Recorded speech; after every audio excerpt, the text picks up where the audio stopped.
Top 4 craziest unexplained mysteries. It is human nature to be curious, to wonder how and to ask why. Our mind wants to make sense of the world around us, so we're constantly looking to answer questions we can't figure out. The next 4 cases have baffled people for years. Some of these you may have heard of already, while others you might not have. In the wake of them happening in the years that follow, they have left people frustrated, asking, prodding, and wondering what really happened. These cases are 4 of the craziest unexplained mysteries we've come across. Number 4. The Hinterkaifeck Massacre. Who would have guessed that a scenic, quiet German state in Bavaria would be home to one of the grisliest and most mysterious murders to happen in German history? Sitting an hour away from Munich is Kaifeck. This small Bavarian village was home to plenty of farmsteads, including that of the Grubers. While the Grubers were controversial, their story started when their longtime maid abruptly left her job. She was terrified and confessed to hearing footsteps and strange voices around the house. 6 months after the maid left, bizarre things started to happen at the Gruber residence. One day in March, Andreas was surveying his farmland when he saw footsteps in the snow coming from the forest and heading straight to his property. No footsteps led back out. That night, there were sounds from the attic, but he found no one there. The next morning when he woke, a mysterious newspaper not belonging to the family was sitting on the front porch. On top of that, a set of keys disappeared on March 30th, never to be seen again. Despite the strange occurrences, the Grubers welcomed the arrival of their new maid, Maria Baumgarter, on March 31st, 1922. Days passed and the Grubers had not been seen in town, so by April 4th, several townsfolk decided to check on the family. They approached the barn and found the bloody corpses of Andreas, his wife Kazilia, their daughter Victoria, and Victoria's daughter, Kazilia, who was just 7 years old. They were stacked on top of each other and covered in hay. Inside the home, they found 2-year-old Joseph and his bassinet. He had a blow to his face with the top part of the bassinet broken. Next, they headed to the maid's room. Maria had been killed with a crosswise blow to her head on the first day of her job. So who violently murdered the Grubers and why? No one knows for sure, and as investigators tried to piece things together, what they found made the case even more puzzling. They concluded the Grubers were murdered on Friday, March 31st. The neighbors said they didn't think anything was wrong since smoke had been seen coming from the house chimney over the weekend. Further investigation showed food was eaten and prepared, and that a bed was even slept in. The livestock and cattle were well fed, and even the dog was secured and healthy. In fact, none of the animals were harmed. The investigators arrived at a chilling conclusion. Apparently, whoever killed and murdered the family stayed behind to eat their food and sleep in their bed as the Grubers' cold, lifeless bodies lie nearby. Who do you think did it? A spurned lover? A wayward vagabond? Or maybe ghost? All of these have been offered as a possible explanation. Over 100 suspects were questioned, but no one was charged or arrested for the crime. The mystery of the Hinterkaifeck remains to this day. The only remembrance left of the farm and the family that died there 94 years ago is a small shrine near the property.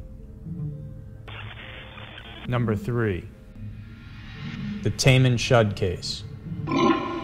From the cold, quiet farmland in Bavaria, we moved to the sunny beach of Somerton in Adelaide, Australia, on December 1st, 1948.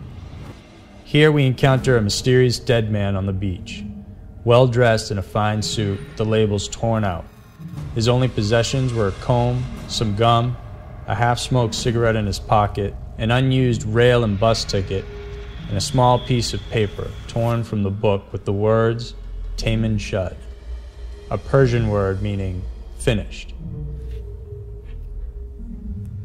The words were taken from a rare 12th century book, the Rabiat of Omar Khayyam. Days later, a local man came forward and handed the correct copy to the police. He said he found the book in the back seat of his car. The same 2 words, Temenshut, were cut out. A phone number was scribbled in small letters at the back, and unusual letters were penciled in as well. The latter, people believe, was a code. The phone number led investigators to the door of a 27-year-old woman who lived 5 minutes away from where the man was found. Back then, she was dubbed only as Justine, but later on she was identified as Jessica Thompson. When first questioned, Justine denied knowing the man. She also seemed evasive, telling police she was married when in fact she wasn't. Despite speculation, investigators dropped her as a possible link. Perhaps the most tantalizing part of the story is the 5 lines of code scribbled at the back of the book. The codes fueled speculation of the Somerton man serving as a spy. To this day, no one has been able to decipher the seemingly random letters. So who was the Somerton man? Was he a spy, Justine's lover, or a random stranger? We may never know. A renewed interest in the case, spearheaded by Derek Abbott, still seeks to find answers. Available DNA tests can be carried out, but the South Australian Attorney General, after citing lack of public interest, denied a motion for the exhumation of the body.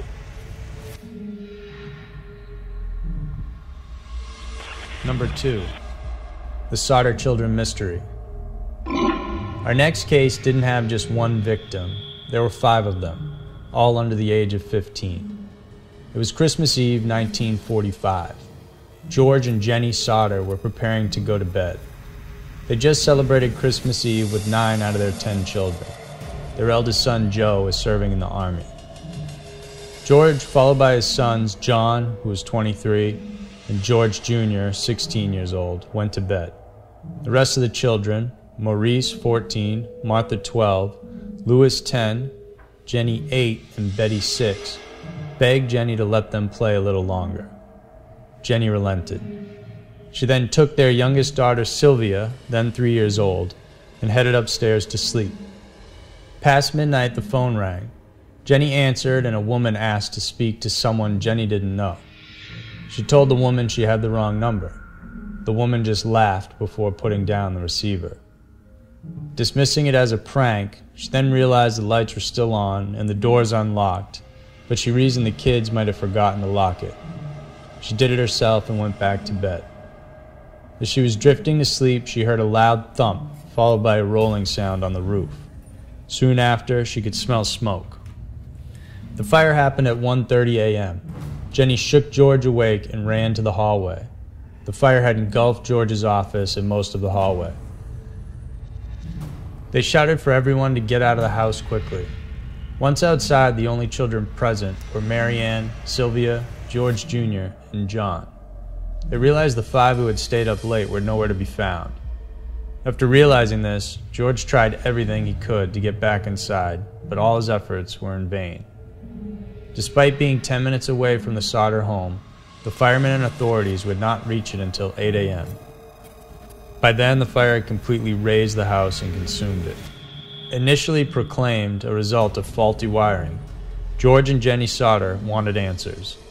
They wanted to know once and for all if their children were dead or alive. Clues pointing to the possibility of the children being alive included the fact that no human remains were found on the site. Small vertebrae were discovered later on, but these were untouched by fire and were believed not to belong to the children. Soon, bits of baffling information started trickling in. A bus driver described seeing fireballs on the roof of the Sodder house on the night of the fire. Could this be the thump on the roof that Jenny heard? A Molotov cocktail, perhaps? A waitress also said she served 5 children breakfast on Christmas morning, but could not recall the number of adults with them. These were just a few of the reports. A further mystery was added to the equation in 1968, 20 years after the incident. When the Sodders again publicized their plea for the missing children, a photo addressed to Jenny Sodder arrived in the mail shortly after. It was a picture of a young man with a prominent nose and thick eyebrows. At the back, it had the words, "Louis Sodder, I love brother, Frankie. Lil boys, A90132 or 35. A private detective was hired to look into it, but he never returned. To this day, no one knows what happened to the Sodder children. There were some who pointed to George Sodder's coal trucking business as a reason. The mafia largely controlled the coal industry at that time, and he might have pissed them off. There was also the questionable past of George Sauter. Though a well-regarded citizen, he was originally from Italy and moved to the US at the age of 13. He always kept mum about his past and never brought it up. It was also not lost on crime sleuths that the number A90132 used to be the postal code for Palermo, Sicily. So many questions left unanswered, and to this day the Sauter children, whether alive or dead, are still missing. Number 1. The Datlov Pass Incident. There were no missing persons in the next incident, and there were no questions in whether the people in Datlov Pass died or not, because they did. But what makes this event so captivating, so mysterious and so terrifying, is the manner of how these 9 expert hikers died. The morning of January 1959, Igor Datlov, a 23-year-old UPI radio engineering student and expert skier and hiker, led a group of 8 people into the heart of the Ural Mountains. Their goal was to reach Mount Ortorten. Before starting on the final leg, one of the original members, Yuri Yudin, suffered a horrible attack of rheumatism. He decided to turn back and bid the group goodbye. The remaining 9 hikers proceeded to their destination, hiking for only a few hours. They missed a crucial pass, and instead of heading back down to the forest, where they would find better shelter, they decided to camp out in elevation 1709, called by the native Mansi people as Kholat Sikul, or the Mountain of the Dead. That same night, shortly after having their dinner between 6 and 7 p.m., something happened. Someone or something scared the hikers enough that they rushed out of the tent, slashing it from the inside, running in the pitch-black night into a snowstorm and the cold with little protection on. The rescue team would find 8 sets of tracks from the tent, 2 of which would lead them down to an area of forest. Following the tracks close to a pine tree, they found the bodies of Doroshenko and Krivonishenko. It seems the 2 had climbed the old tree, reaching as high as 15 feet, maybe out of fear of whatever it was that they saw or was chasing them. About 900 feet away, the young Datlov was found. A single hand clung to a small birch branch, while the other, eternally frozen, as if he's protecting his head from an assailant. Another body, that of Rustem Slobodin, was also close by. He was face down in the snow and had a deep fracture in his skull, but his official death was ruled as hypothermia. Zenata Kolmogorov's body was found the furthest from the group. The other 4 bodies would not be found until months later, buried under 4 meters of snow close to a ravine and stream. All the 4 bodies suffered brutal internal damage, including several shattered ribs. Unlike their companions, they seem to have suffered so much more.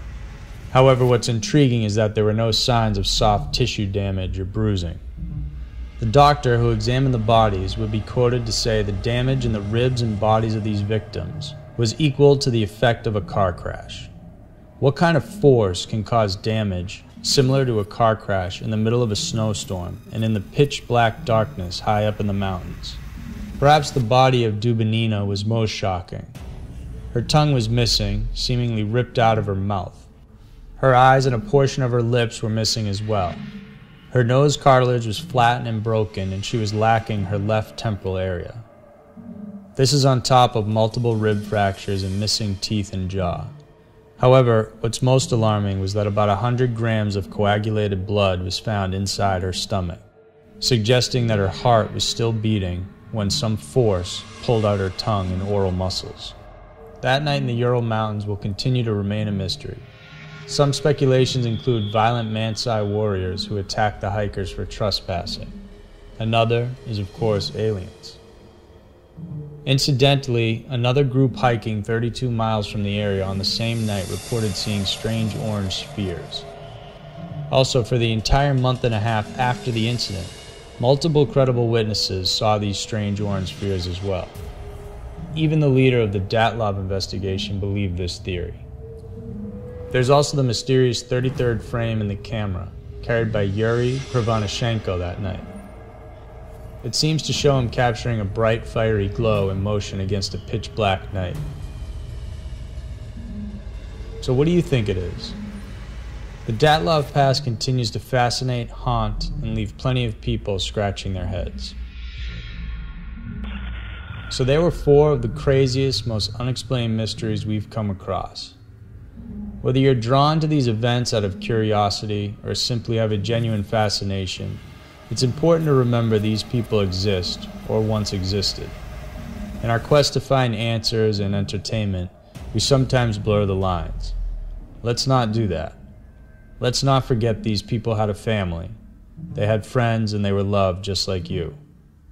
Let us know what you think of these mysteries in the comments below. And if you want more scary mysteries to come your way each week, remember to subscribe to our channel, and we'll see you soon. Thanks for watching.